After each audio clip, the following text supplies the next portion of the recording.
This audiobook was created in the studios of Dream Connectivity, an online, non-profit, multimedia platform, making books in the public domain available, read and distributed for free, on the internet.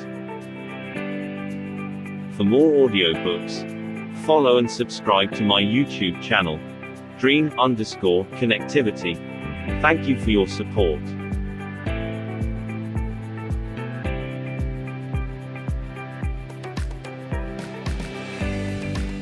Book title: Initiative Psychic Energy. Written by Warren Hilton. Chapter 1. Mental Second Wind. Sticking to the job. Are you an unusually persevering and persistent person? Or, like most of us, do you sometimes find it difficult to stick to the job until it is done? What is your usual experience in this respect?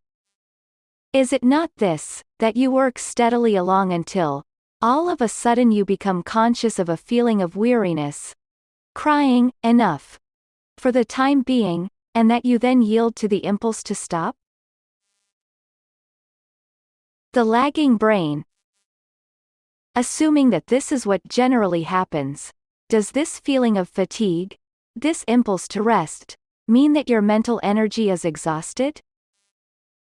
Suppose that, by a determined effort of the will, you force your lagging brain to take up the thread of work. There will invariably come a new supply of energy, a second wind, enabling you to forge ahead with a freshness and vigor that is surprising after the previous lassitude. Nor is this all. The same process may be repeated a second time and a third time, each new effort of the will being followed by a renewal of energy. Reserve supplies of power. Many a man will tell you that he does his best work in the wee watches of the morning, after tedious hours of persevering but fruitless effort. Instead of being exhausted by its long hours of persistent endeavor, the mind seems now to rise to the acme of its power, to achieve its supreme accomplishments. Difficulties melt into thin air. Profound problems find easy solution. Flights of genius manifest themselves. Yet long before midnight such a one had perhaps felt himself yield to fatigue and had tied a wet towel around his head, or had taken stimulants to keep himself awake. The existence of this reserve supply of energy is manifested in physical as well as mental effort. Men who work with their heads and men who work with their hands, scholars and marathon runners, must alike testify to the existence of reserve supplies of power not ordinarily drawn upon. Blue Mondays. If we do not always or habitually utilize this reserve power, it is simply because we have accustomed ourselves to yield at once to the first strong feeling of fatigue. Evidence of this same fact appears in our feelings on different days. How often does a man get up from his breakfast table after a long night's rest, when he should be feeling fresh and invigorated, and say to himself, "I don't feel like working today." And it may take him until afternoon to get into his workaday stride, if, indeed, he reaches it at all. How to strike one's stride. You cannot yourself be immune from the feeling on certain days that you are not at your best. Somehow or other, your wits seem befogged. You hesitate to undertake important interviews. Your interest lags, and though crises arise in your business, you feel weighted down and unable to meet them with that shrewd discernment and decisiveness of action, of which you know yourself capable. But you realize, in your inmost self, that, if you continue to exert the will and persistently hold yourself to the business in hand, sooner or later you will warm to the work, enthusiasm will come, the clouds will be dispelled, the husks will fly. Yet you have had no rest. On the contrary, you have, by continued conscious effort, consumed more and more of your vital energy. The Spur of Desire. Obviously it was not rest that you needed. What you required was the impulse of some strong desire that should carry you over the threshold of that first inertia into the wide field of reserve energy, so rarely called upon and so rich in power. Under the lashings of necessity, or the spur of love or ambition, men accomplish feats of mental and physical endurance of which they would have supposed themselves incapable. Here is what a certain lawyer says of his early struggles. How to release stored-up energies. When I was 23 years old, married, and with a family to support, I entered the law course of a great university. Of the many students in my class, 7, including me, were making a living while studying law.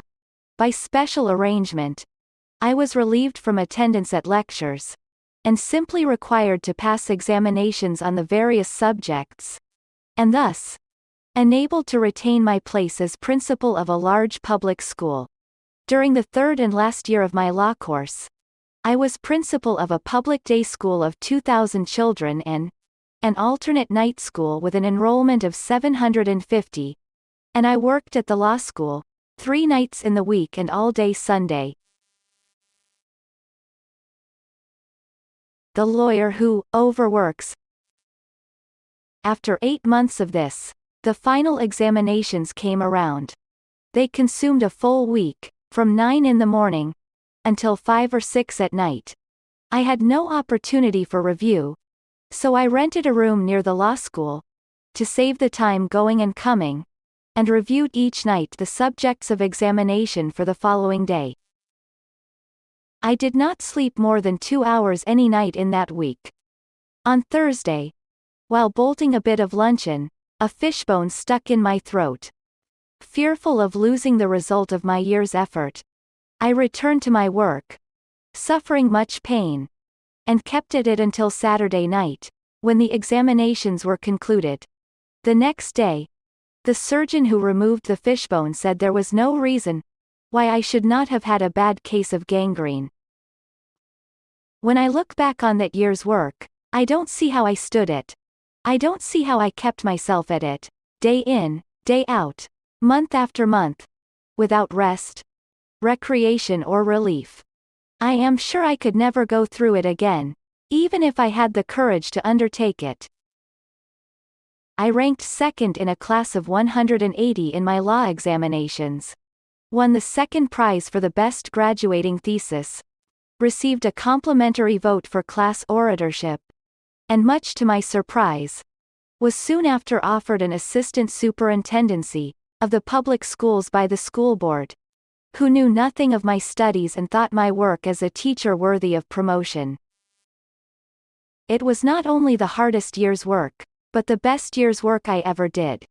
It exemplifies my invariable experience that the more we want to do, the more we can do, and the better we can do it. Excitement and the hero. The following is an extract from a letter, quoted by Professor James as written by Colonel Baird Smith, after the Siege of Delhi in 1857, to the success of which he largely contributed. My poor wife had some reason to think that war and disease, between them, had left very little of a husband to take under nursing when she got him again. An attack of scurvy had filled my mouth with sores, shaken every joint in my body and covered me all over with scars and livid spots, so that I was unlovely to look upon.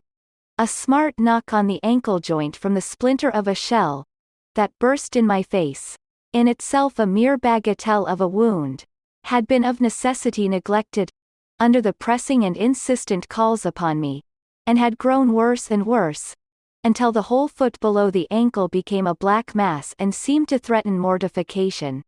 I insisted, however, on being allowed to use it until the place was taken, mortification or not.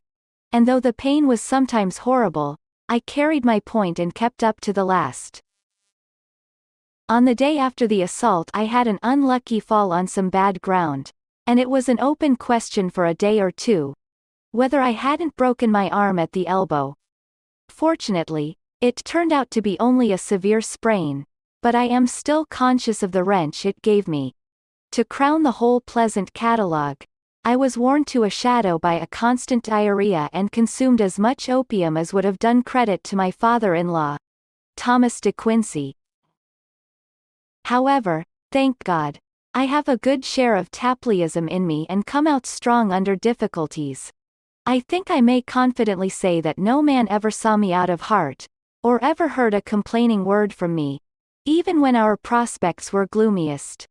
We were sadly crippled by cholera, and it was almost appalling to me to find that out of 27 officers, I could only muster 15 for the operations of the attack. However, it was done. And after it was done, came the collapse. Enduring power of mind. Don't be horrified when I tell you that for the whole of the actual siege, and in truth, for some little time before, I almost lived on brandy. Appetite for food, I had none, but I forced myself to eat just sufficient to sustain life, and I had an incessant craving for brandy, as the strongest stimulant I could get. Strange to say, I was quite unconscious of its affecting me in the slightest degree. The excitement of the work was so great that no lesser one seemed to have any chance against it, and I certainly never found my intellect clearer or my nerves stronger in my life. Chapter 2. Reserves of Power. Man's potential and kinetic energies.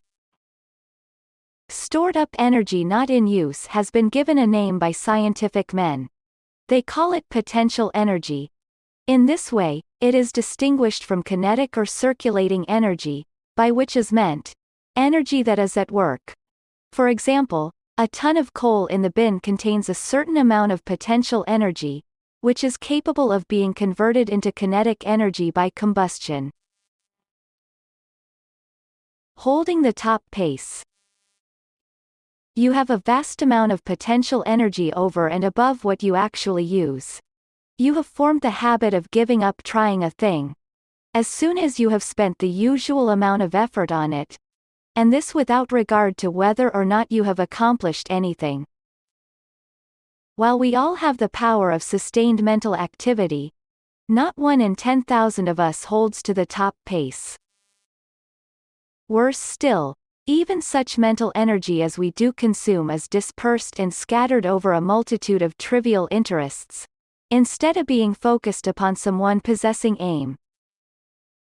We intend to show you how you can lose yourself in your work with an absorbing passion, and how you can at any time make special requisition upon your hidden stores of potential energy and draw new supplies of power that will sweep you on to your goal. Genius and the Masterman. More than anything else, it is the ability to do this that lifts the great men of the race above the common run of mortals. It is this that distinguishes genius from mediocrity. The masterman transforms his vast stores of reserve or potential energy into circulating or kinetic energy. His work glows with living fire. Yet, for every such man there are a multitude of others, equally gifted in some respect, but wanting that mysterious, open sesame, which would discover their hidden mental riches, arouse them from their accustomed inferiority to their best selves, and transform potentiality into accomplishment. So it comes about that most of us are gems that shine, but to illumine the dark unfathomed caves of ocean, flowers born to blush unseen. Mental effect of city life. Take an illustration of the way in which this reserve or potential energy is transformed into circulating or kinetic energy. Suppose that you are a countryman, and come to live in a large city. The speed with which we do things, our habits of quick decision, the whirlwind of activities of the busy man in town, appall you. You cannot see how we live through it. A day in the business district fills you with terror. The tumult and danger make it seem like a permanent earthquake. But settle down to work here, and in a year you will have caught the pulse beat, You will vibrate to the city's rhythm, and if you only make good in your work, you will enjoy the strain and hurry. You will keep pace with the best of us, and you will get more out of yourself in a day in the city than you ever did in a week on the farm. This change in degree of mental activity does not necessarily mean that you are making more of a success of life. Your activities may be ill-directed. Your newfound powers may be misspent and dissipated. But you are mentally more alert. Your mental forces have been stimulated by the stirring environment. Newfound energies explained. And, mark this particularly, a number of mental pictures will pass across the screen of your consciousness today, in the same time that one mental image formerly required. Now, you have learned that with every idea catalogued in memory, there is wrapped up and stowed away an associated feeling tone and an associated impulse to some particular muscular action. Assuming this, you must at once see that here is an explanation of your newfound energy. Your quickened step, your newfound decisiveness of action, your more observant eye, your clear-cut speech instead of the former drawling utterance, your livelier manner, your freshened enthusiasm and enjoyment of life, all of these are but manifestations of a quickened intelligence. Thank you for your support.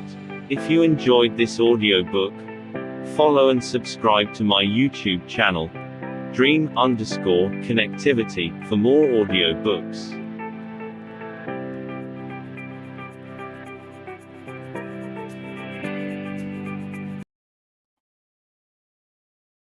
Fast living and long living. You may call into play all the stored-up resources of your being, and still not stake everything upon a single throw. For the supply of mental energy is as inexhaustible as the reservoir of all past experience, while the supply of physical energy involved in brain and nerve activity is, like the immortal liver of Prometheus, renewed as fast as depleted. Two sets of facts that have been established by elaborate scientific experiment will convince you of the truth of these propositions. Professor Patrick's experiments. Professor Patrick, of the State University of Iowa, conducted some of these experiments. He caused 3 young men to remain awake for 4 successive days and nights. They were then allowed to go to sleep, the purpose of the experiment being to determine just how much time nature required to recuperate from the long vigil. They were allowed to sleep themselves out, and all woke up thoroughly rested. Yet the one who slept the longest slept only 1/3 longer than his customary night's sleep. You have doubtless had the same experience yourself many times. It all goes to show that if we are awake 4 times as long as usual, we do not make up for it by sleeping 4 times as long, but 4 times as soundly, as customary. The hard-working mechanic requires no more hours of sleep than the corner loafer. The active man of affairs no more than the dawdler. Ratio between repair and demand. The time of tissue repair is about the same with all men under all conditions. It is the rate of repair that varies with the demand that has been put upon the body. Again, look at the same subject from the standpoint of food supply. On what you now eat and drink, you have a certain average weight. Eat, digest and assimilate a larger quantity of food and your weight will increase. This increase will be greatest at the start and will gradually slow up, until you shall have reached the point beyond which you can gain no more. Given the same hygienic conditions that you have been accustomed to, you will maintain yourself at the increased weight on the increased supply of food. Pygmies and giants. Now, all this involves clearly enough a greatly increased rate of activity on the part of the bodily organs of assimilation and repair. It is a situation on all fours, with that of the countryman whose rate of brain activity has been stimulated by an increased mental demand. No man will maintain that. Better, more nourishing and more liberal food rations, transformed into increased bodily tissue, with a consequent greater weight, and greater muscular strength, would result in a loss of vitality or the shortening of a man's life. Transforming inertness into alertness. Pygmies cannot become giants physically or intellectually, but as the puny youth can, by systematic exercise, broaden his frame and develop his muscles into at least a semblance of the athlete, and can then through his healthier appetite, and his faster rate of repair, maintain himself without effort at the new standard. So can the mentally inert call forth their reserves of energy and maintain a higher standard of activity and fruitfulness. Few men live on the plane of their highest efficiency. Few search the recesses of the well springs of power. The lives of most of us are passed among the shallows of the mind without thought of the possibilities that lurk within the deeper pools. How the mind accumulates energy. This accumulation of potential subconscious reserve energy is a result of the evolution of man and the growing complexity of his life. No man could, if he would, respond to all the impulses to muscular action aroused in him by sense impressions. It would be still less possible for him to respond to every impulse to muscular action awakened from the past, with the remembered thought with which it is associated. Desire, interest, attention and the selective will must pick and choose among these multitudinous tendencies to action. Here, then, is another fact that has immediate bearing upon your ability to carry out any ambition you may have. Your every action is the net result of selection, among a number of impulses and inhibitory forces or tendencies. The threshold of inhibition. As a general thing, consciousness is made up of a number of conflicting ideas, each with its associated feeling and its impulse to action. Just what you do in any particular case depends upon what mental picture is strongest, is most vivid in consciousness, and thus able to overcome all contrary tendencies. As life becomes more and more complex, the number and variety of our sensory experiences increase correspondingly.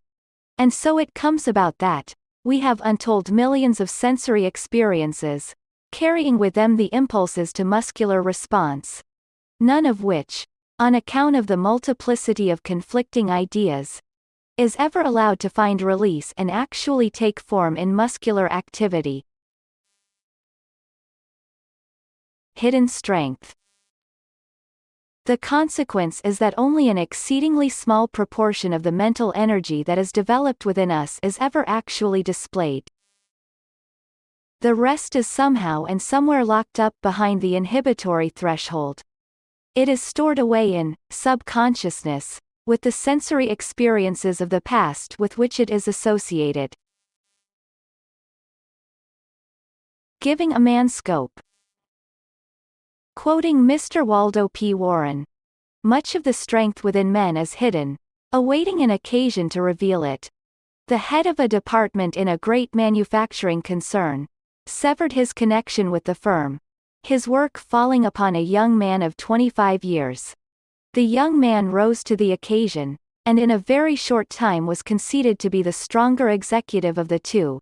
He had been with the concern for several years, and was regarded as a bright fellow, but his marked success was a surprise to all who knew him, even to himself. The fact is, the young man had that ability all the time and didn't know it. And his employers didn't know it. He might have been doing greater things all along if there had been the occasion to reveal his strength. Do you, employers and superior officers in business, realize how much of this hidden strength there is in your men? Perhaps a word from you, giving certain men more scope, would liberate that ability for the development of both your business and your men. Do you workers know your own strength? Are you working up to your capacity? Or are you accepting the limits which the circumstances place about you? Chapter 3. The initiative energy of success. Sources of persistence. In such instances as we have recounted, men have found that persistent effort along certain lines has had the effect of making presently available what would otherwise be simply unused storage batteries of reserve power. What was the source and inspiration for this persistent effort? You will say that it was ambition or patriotism, or some similar semi-emotional influence. And so it was. But what is ambition? What is patriotism? What is any desire, but a picturing to the mind's eye of the things desired, an awakening of a mental image, of the result to be attained, the reward that is to follow certain efforts? And these mental pictures coming into consciousness have brought with them their associated emotions and their associated impulses to muscular action, impulses appropriate to the picture, and automatically tending to work its realization. These impulses constitute the whole of man's achieving power. They are the initiative energy of all success. Importance of the mental setting. When you are afflicted with doubt and fear, timidity and lack of confidence, this means that your mental inhibitions are too numerous, too high or too strong. Remove them and access it had to the latent energy of accumulated and creative thought complexes. You will then become buoyant, cheerful, overflowing with enthusiasm, and ready for a fresh, definite, active part in life. Ideas, then, when latent, may be considered as possessing an energizing influence.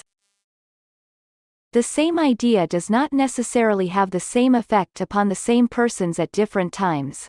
What its effect may be at any time or with any individual depends upon the makeup of the consciousness in which it finds itself. Ideas all men respond to. The setting of consciousness may be entirely different upon the present appearance of the particular idea from what it was on the occasion when the same idea last appeared. Yesterday, there may have been present no conflicting tendencies, and this particular idea may therefore have been allowed free and joyous expression. Today, other thoughts may be in the ascendancy, so that we look upon the idea of yesterday with a feeling of revulsion. The thought that aroused new energy in you yesterday may then sicken you at your task today. The thought that stirs the soul of a vigorous man may shock the sensibilities of a delicate woman. How to exalt the personality. Yet there are some ideas to which all men in varying degrees seem alike to respond. How often in battle have the failing spirits of an army been revived by the appearance of the leader, shouting his battle cry and waving his shining sword? How often have men been roused to heights of heroic achievement by the strains of martial music? How often have troops spent with exhaustion responded to the call of such simple phrases as, "the flag," "our country," "liberty," or such songs as, "the Marseillaise," "God Save the King," "Dixie."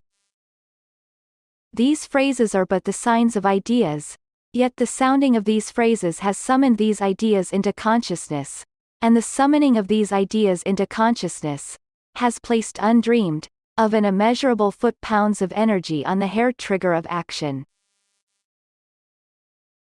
Good starters, and strong finishers. And so it is with you. Down deep in the inmost chambers of your soul are untouched stores of energy that, properly applied, will exalt your personality and illumine your career. But to find and claim these hidden riches you must persevere. You must endure. In a marathon race it is endurance that wins. The graceful sprinter, who is off with a leap at the bark of the pistol, soon falls by the wayside. Life is a marathon in which persistence triumphs. There are many good starters, but few strong finishers. That is why the failures so outnumber the successes. Steps in self-development.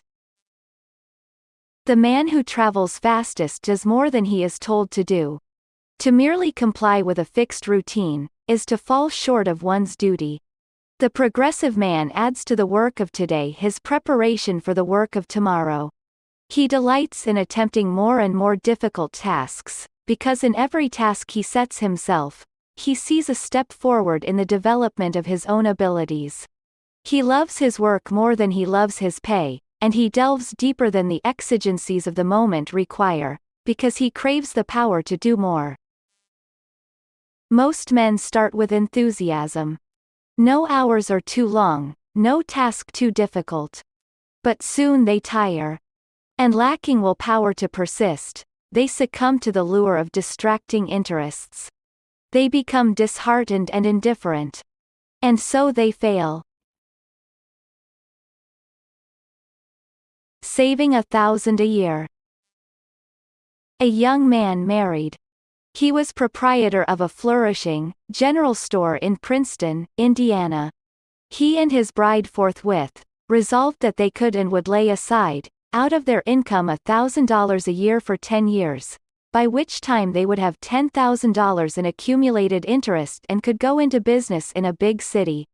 At the end of the first year, when they took stock of their savings, they decided that thereafter, instead of trying to save $1,000 a year for 10 years, they would undertake to save $10 a year for 1,000 years, and would be more apt to succeed.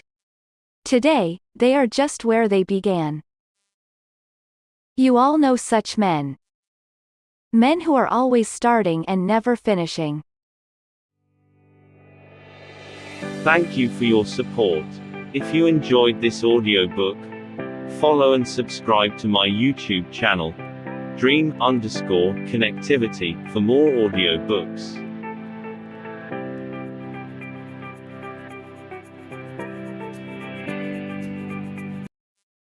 Looking for a soft snap. 95% of the men who go into business are quitters. The very first disappointment sends them scurrying to cover. They begin to look for a soft snap away from the firing line. Is it any wonder that so few reach any great success?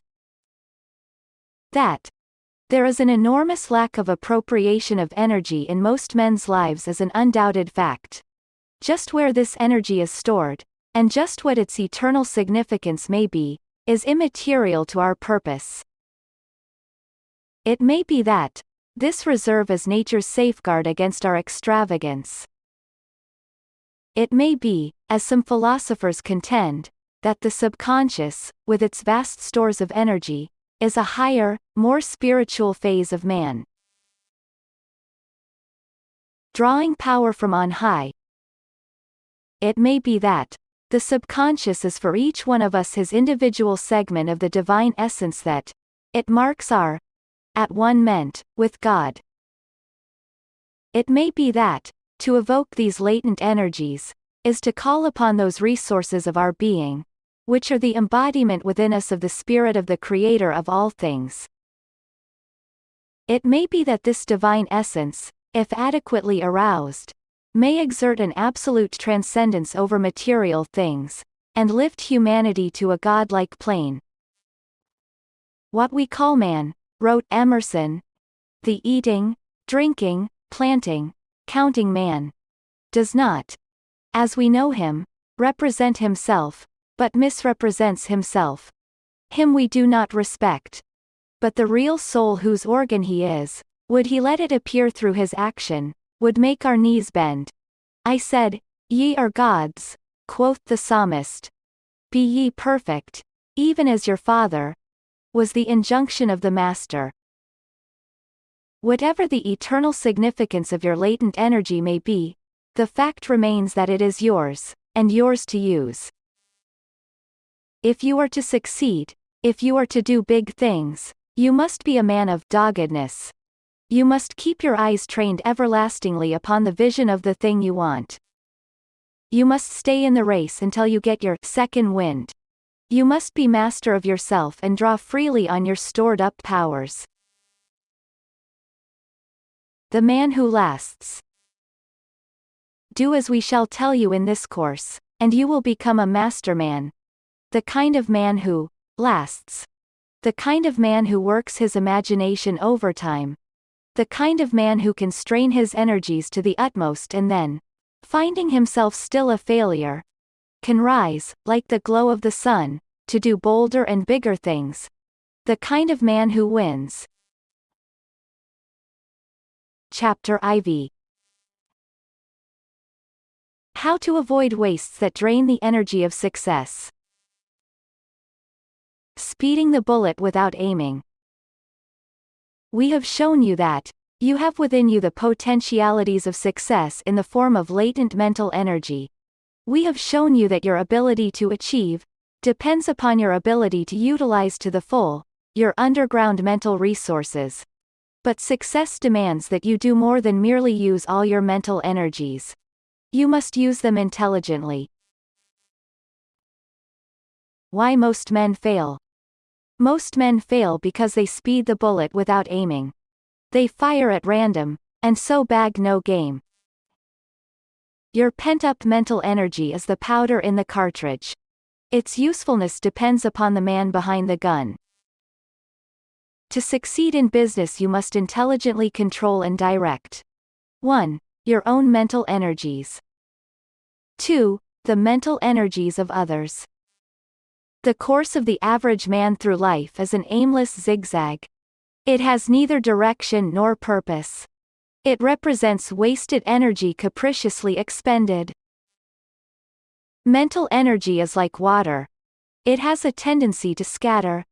It is diffusive. It seeks release in 1,000 different directions at the same time. As a boy, first learning to write, you were unable to prevent the simultaneous squirming of tongue and legs, all ludicrously irrelevant to your purpose of writing. So now, as a businessman, unless you have learned the secret of self-mastery, you are unable to concentrate your efforts. Your attention is easily distracted. You exhaust yourself in displays of passion. You are forever doing things during business hours that have no relation to your business. You are forever doing things in connection with your business that do not contribute to its progress. You expend just as much energy as the accomplished executive or the successful hustler, but you fritter it away in unprofitable activities. The successful promoter. To correct this, is to gain mastery and power. Concentrate your mental energies on one thing at a time. Stop spreading them around. The promoter may have a dozen big enterprises underway at once, but he takes them up one at a time. He transfers his whole mind and thought from one to the next. You cannot, of course, be eternally doing the same thing. But make no mistake about it. The only way to succeed at anything is to consciously control your mental energies. You may throw them now into this attack, now into another. But you must always have a tight grip on yourself, or you cannot succeed. The Human Dynamo. You will often hear some live wire businessman spoken of as a human dynamo. He has the faculty of turning out a stupendous amount of work in a comparatively short time. How he can carry in his mind the details of so many large projects. How he can accomplish so much in actual, tangible results in many directions. How he can pull the strings of so many enterprises without getting lost in the maze of detail, is the marvel of his associates. And yet this man is never hurried, nor flurried, nor worried. But every word and every act is straight to the point and productive of results worthwhile. Cool brains and hot boxes. A cool brain is the reverse of a hot box. It carries the business of the day along with a steady drive, and is invariably the mark of the big man. The man who dispatches his work quietly, promptly and efficiently, with no trace of fuss and flurry, is a big man. It is not the hurrying, clattering and chattering individual who turns off the most work. He may imagine he is getting over a lot of track, but he wastes far more than the necessary amount of steam in doing it. The fable of the hare and the tortoise would not be a bad primer for a number of us. and the lesson relearned would not only be beneficial in a business-producing way, but it would help us in the full enjoyment of our work. Marvelous increased efficiency handling, PYG. Progress in mental efficiency must result from the application of knowledge of the mental machine. Just as we watch the steam engine and the electric motor to see that they are not overloaded, so we must watch the mental machine, that no more power be turned on than can be profitably employed. This principle has already been applied to physical labor by Mr. Frederick W. Taylor, in his groundbreaking studies in scientific management.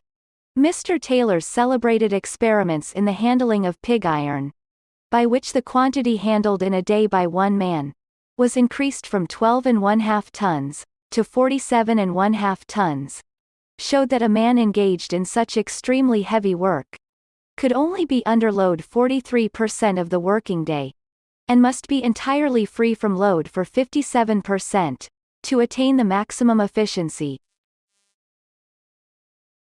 Overloaded, human engines. There is no reason why efficiency in mental effort should not be gauged just as accurately as in muscular activity. If there are times when your wits are not as keen, when you have not the same grasp of fundamentals, as at other times, it is because you are mentally overloaded. It may be the result of a great variety of causes. It may be from too many hours of continuous mental effort. But the probabilities are that it is the result of vexation, worry, dissipation, or allowing the mind to be burdened with the strain of vicious, or at least irrelevant and distracting, impulses and desires. And so efficiency is lost. Scientific management of self. The Human Dynamo is a man who long ago learned the lesson of scientific management of his own mental forces. He does one thing at a time, and does it the best he knows how. He directs the whole power of his mentality to the one problem and solves it with accuracy and dispatch. There is no more of a load on his gray matter than there is on that of the fretting, fuming, finger-biting fritterer, but every pound of steam is spent in useful work. Look at the victim of St. Vitus' dance. There you have an illustration of wasted energy. And it is mental energy, for every muscular movement represents the release of thought power. The mental lives of most men are equally aimless. They are lives of ceaseless activity producing nothing. Psychological causes of waste. Sometimes it happens that a man is not working to advantage because of some defect in his physical makeup. He may have defective vision or some peculiarity of hearing that renders him unable to respond as quickly as he should to the demands made upon him. If these defects are ascertained, it is usually a simple matter to correct the defects by mechanical means, or readjust the relative duties of different persons so that the defects will be minimized. Tests for sensory defects. Where large numbers of people are employed, it is comparatively easy to use tests for discovering defects of sight or hearing by simple apparatus, without requiring the services of a high-priced expert. By adopting these test methods, any manager of a large industrial establishment can satisfy himself whether his employees are up to certain normal standards. He can even apply the tests to himself. Optical tests can be conducted by securing an ordinary letter chart, such as is used by oculists and opticians. Seat the subject 20 feet away. If he can read all the lines of letters from the largest down to the smallest, his eyesight is practically perfect. In a large percentage of cases, the smaller lines of type are blurred and invisible. To detect the cause and degree of defects of the eyes, it is necessary to try out the eyes by using a trial spectacle frame and inserting detached lenses before the right eye and the left eye alternately. One of the most common forms of defective vision is astigmatism. A chart has been designed with a series of circles and straight lines radiating from the center. If the subject is astigmatic, he will see some of the straight lines distinctly while others will be blurred. For instance, one or two of the vertical lines may appear very black and strong, while all others will look like a hazy network. This defect, due to unevenness of the spherical surface of the eyeball, is easily corrected with properly ground glasses. Defects in hearing can be easily determined by means of an acumeter. This little instrument measures the acuteness of the hearing very accurately, by means of shot dropped from varying heights upon strips of glass, copper and cardboard. Tests with this device indicate whether the subject's hearing is above or below normal. Mental friction and inner whirlwinds. Stop wasting your energy. Heretofore you have used your powers in a more or less haphazard way, with a vast amount of waste and no efficient direction. From now on you are to exercise more intelligence in this respect, and make all your energies contribute to your business progress and your personal success. You are losing power in fruitless outward activities. You are losing power in the thinking of useless thoughts. You cannot stop the ceaseless activity of the mind, but you can conserve its forces by directing them into channels that are worthwhile. You are losing power in a turmoil of inward mental strains and inharmonies. Catch yourself at some moment, when you are forging ahead in a crowded day's work. You will then see what an inner whirlwind of excitement is in progress. What stresses and strains are at work. What contrary impulses. What frictions and obstacles are being overcome. Now, to the engineer, every one of these words, friction, obstacle, strain, spells loss of efficiency, and in this course, we shall teach you how you may do away with antagonistic impulses, may bring your combined mental forces to bear upon the common enemy, and may hurl yourself into the struggles of business and practical life, with a joyful and headlong impetuosity that no obstacle can withstand. Prominent traits of great achievers. Professor Walter Dill Scott, of Northwestern University, has said, in studying the lives of contemporary businessmen, two facts stand out preeminently. The first is that their labors have brought about results that to most of us would have seemed impossible. Such men appear as giants in comparison with whom ordinary men sink to the size of pygmies. The second fact, which a study of successful businessmen, or any class of successful men, reveals, is that they never seem rushed for time. Such men have time to devote to objects in no way connected with their business. It cannot be regarded as accidental that this characteristic of mind is found so commonly among successful men during the years of their most fruitful labor. According to the American ideal, the man who is sure to succeed is the one who is continuously keyed up to concert pitch, who is ever alert and is always giving attention to his business or profession. And again, it is not necessarily true that the greatest and most constant display of energy accompanies the greatest presence of energy. The tugboat on the river is constantly blowing off steam and making a tremendous display of energy, while the ocean liner proceeds on its way, without noise and without commotion. The man who frets and fumes, who is nervous and excited, is strung up to such a pitch that energy is being dissipated in all directions. Thank you for your support. If you enjoyed this audiobook, follow and subscribe to my YouTube channel, Dream_Connectivity, for more audiobooks.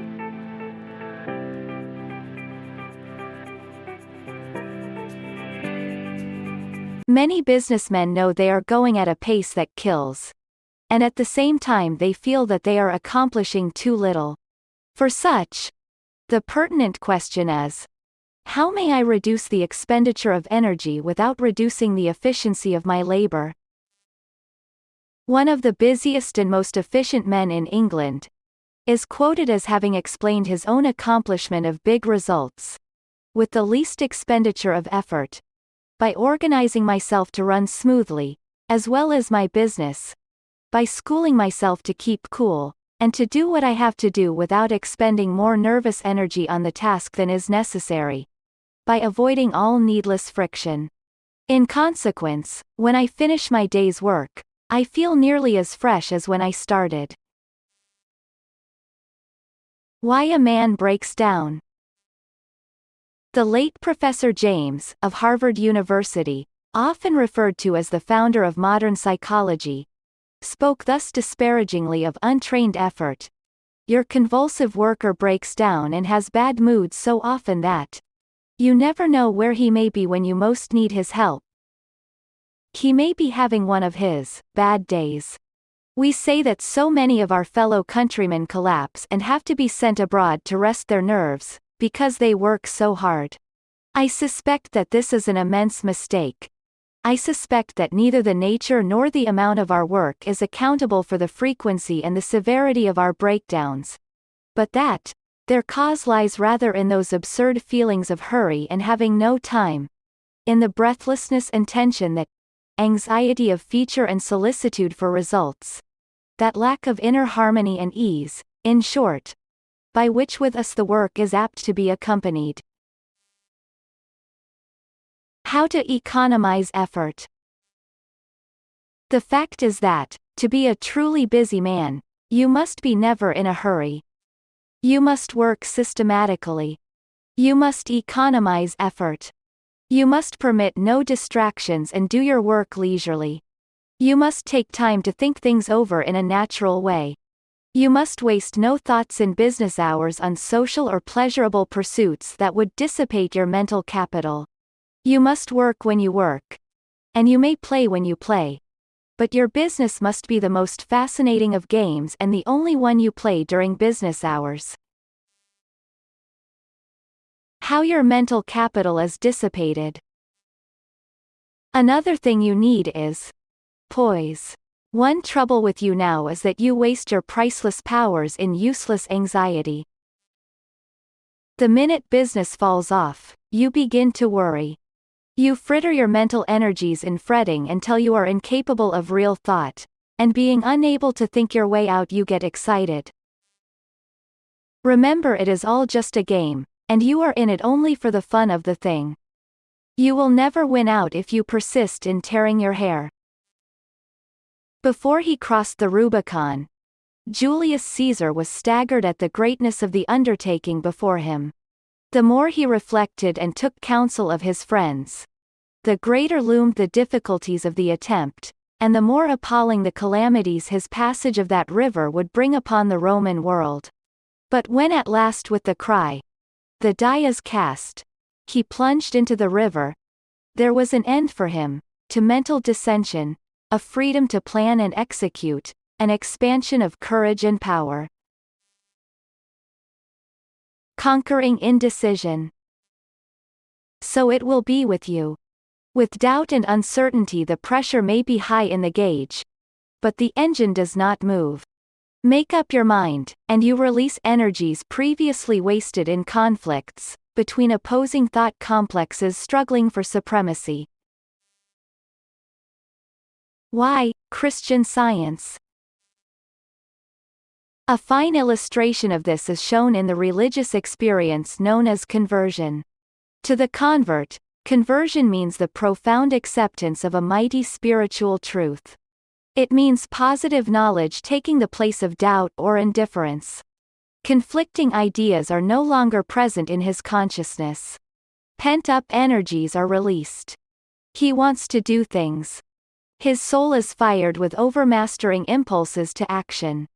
He wants to go forth and preach the gospel of his faith. He is lifted to a high plane of exhilaration. He experiences the peace that passeth understanding. Christian Science, truth, the new thought, and similar movements, all achieve their really marvelous results in much the same way. All proclaim doctrines of exuberant optimism, having a tendency to banish fear thoughts, and self-consciousness and self-depreciation, and to set up in their stead ideas of courage and of achievement and of individual power.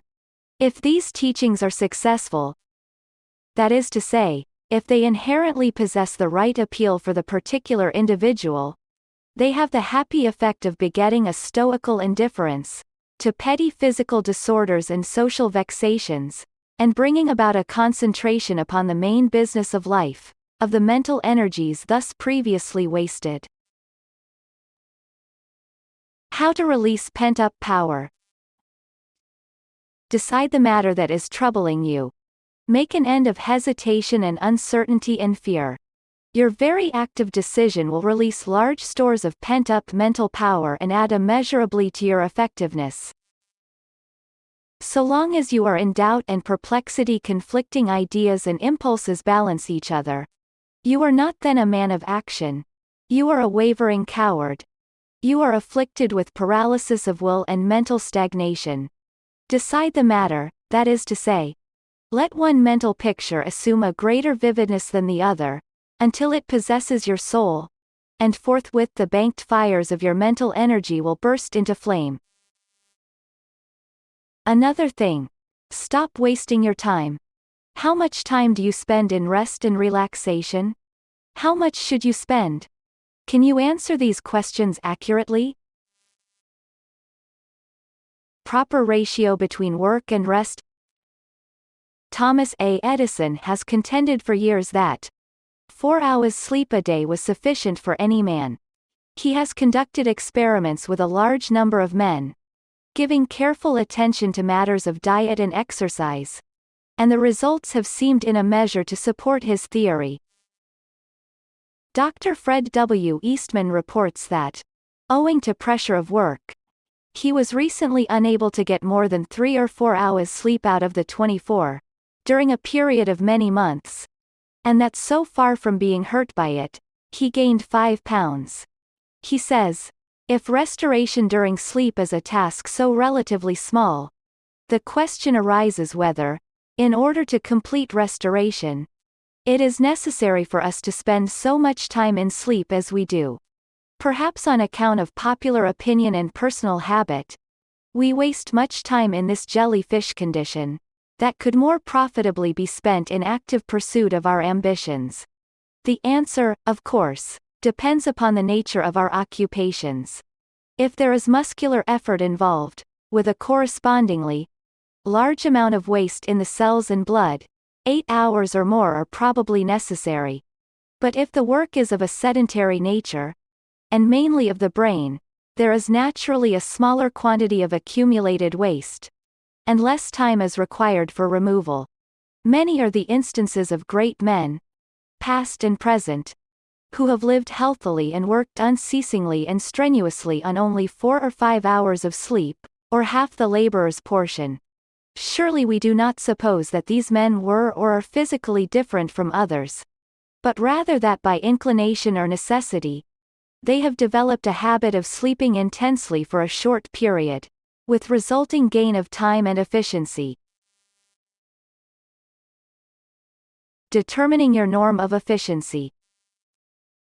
So far as this matter of relaxation, rest and sleep is concerned, the rule to follow is obviously this.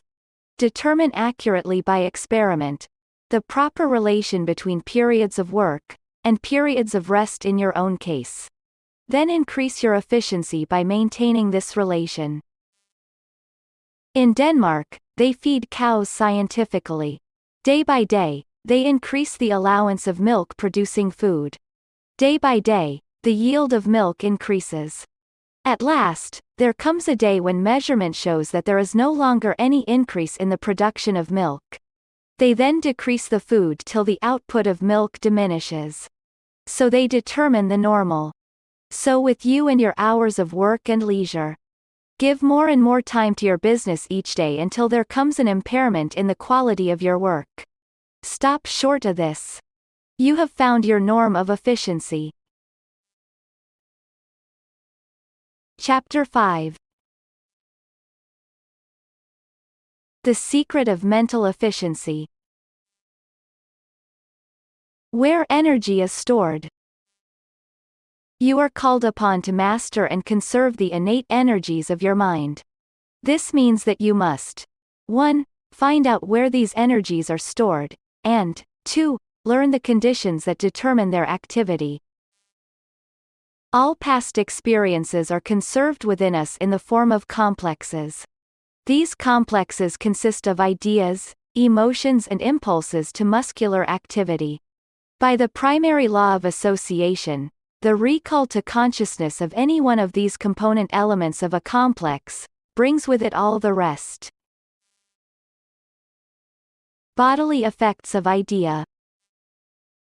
For example, the ideas pertaining to any terrifying experience, when recalled to consciousness, bring with them the trembling, the wildly beating heart, the shaking knees, with which they were originally accompanied. The victim of stage fright feels his knees give way and that he is sinking to the floor. His heart beats tumultuously. Cold perspiration covers his body. He blushes, his mouth is dry, and his voice sticks in his throat. Afterwards, alone in his own room, the memory of that dreadful moment, the thought of another appearance before that audience, will be accompanied by the same physiological effects. Impulses and inhibitions. Every such bodily movement is an expression of energy. The recall to consciousness of the terrifying experience, the recall of the picture of the assembled audience, these things automatically produce bodily activities. So we must conclude that every idea in memory has associated with it the potential energy necessary for the production of muscular movement. It does not necessarily follow that the recall to consciousness of a given idea will be invariably followed by an outwardly visible muscular activity, expressive of its energy. Just as the mere presence of an idea in consciousness tends to bring about a movement, so the presence of a contrary idea will tend to inhibit it. Try to imagine that you are bending your forefinger. At the same time hold it straight. Your finger will actually tremble with the dammed-up energy of the repressed impulse. But the finger will not actually move, because the idea of its not moving is just as much a part of your consciousness as the idea of its moving. Put out of your consciousness this thought of the finger's not moving, and forthwith the finger will bend. Your conduct during your waking hours is thus always the result of opposing forces, some tending in one direction, others tending to counteract the first. Thus there comes about a great waste of mental power and an appalling loss of individual efficiency. Training for mental teamwork. In the language of sport, you are suffering from a lack of mental teamwork. The effect is the same as if the members of a football team, instead of combining their forces against the opposing side, should spend their time in restraining one another. It requires but one step, and not a difficult one at that, to lead you to the conclusion that the solution of this problem lies in having in consciousness at any one moment only such ideas as harmonize. Let that condition prevail, and the potential energies of all ideas in consciousness must flow together in a broad stream of useful and exhilarating activity. Rust and the daily grind. Your work should be a source of pleasure to you. If it is simply a disagreeable task that has to be performed, if it is a daily grind, if you have to hold yourself to it by unremitting effort of the will, you are no better than a rusty engine, and all your workings will be accompanied by jars, frictions, and complaining squeaks that bespeak a positively wicked loss of power. Hold the right thoughts persistently in mind, and you cannot help working steadily on toward the goal you are thinking of. Keep steadily at work with the right thoughts persistently in mind and success is sure to come. Success, then, lies in the concentration of mental energies. And this concentration is to be brought about by holding in consciousness only those ideas that harmonize. Ideas that harmonize. There must be the greatest discrimination and care used in the selection of these ideas that are to constitute such a coordinating consciousness. There must be a re-imaging, or imagination, in a literal and practical sense of those ideas only that carry with them impulses to motion in the same general direction. You must have a set purpose in life, and you must yield your powers without hindrance, and without reservation to the accomplishment of that set purpose. 5 Rules for Conserving Energy. 1. You must exercise deliberate, patient and persistent watchfulness to detect and repress all useless bodily movements. You have all sorts of silly habits. Twitchings, jerkings, itchings, winkings, shrugs, frowns, coughs, snifflings and odd, and meaningless gestures. Watch yourself. Do these things no more. Save your eyes and ears and hands and nerves, all your mental energy, for useful effort. 2. You must give yourself, mind, and body, to one thing at a time, disregarding all that would lure you from your chosen task. 3. You must acquire a self-conscious sense of your own self-mastery. It will help you to acquire this feeling if you will continually assert, I can and will accomplish anything that I am determined upon. I have the power of will. I will accomplish this thing. I will. Make these assertions with all the force and intensity of your whole being, until you are pervaded with a sense of your own power.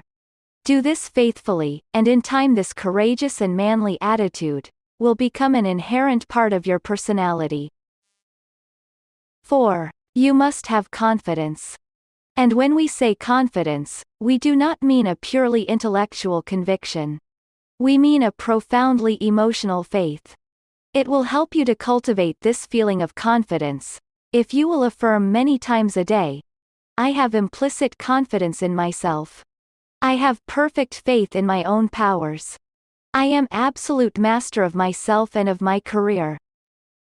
Practice affirmations of this kind persistently, and in time, your mind will have permanently acquired the habit of facing the facts of life in the way essential to success. 5. You must exert a favorable influence upon the mental attitude of those about you. This is not so difficult as it would appear. You cannot yourself acquire willpower, confidence and courage, without impressing others with your possession of these qualities.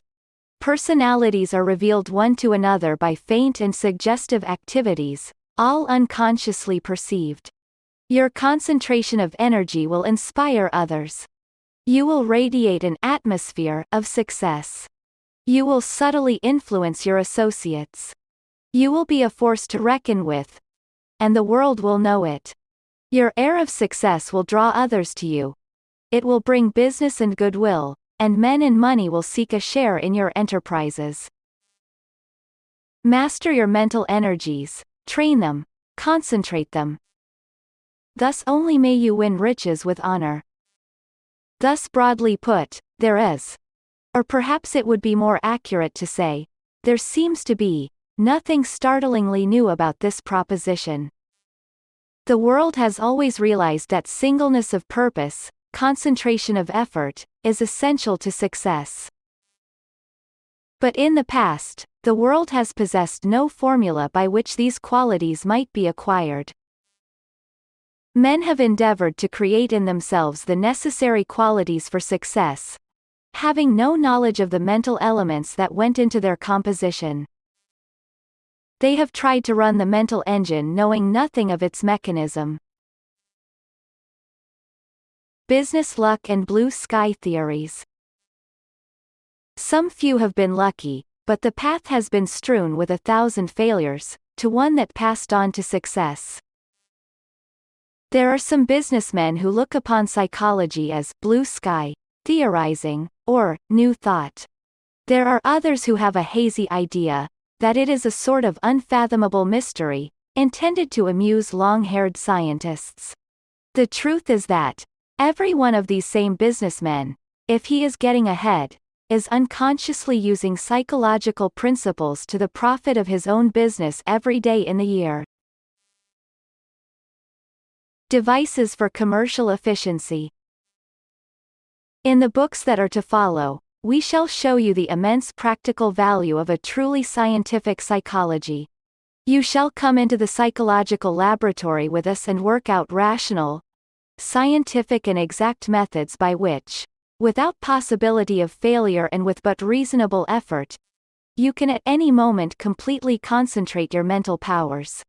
You shall be instructed in simple devices for mastering scattered energies, repressing wasteful habits, banishing depressive moods and raising yourself to a far higher level of commercial efficiency. The End of Initiative Psychic Energy, by Warren Hilton.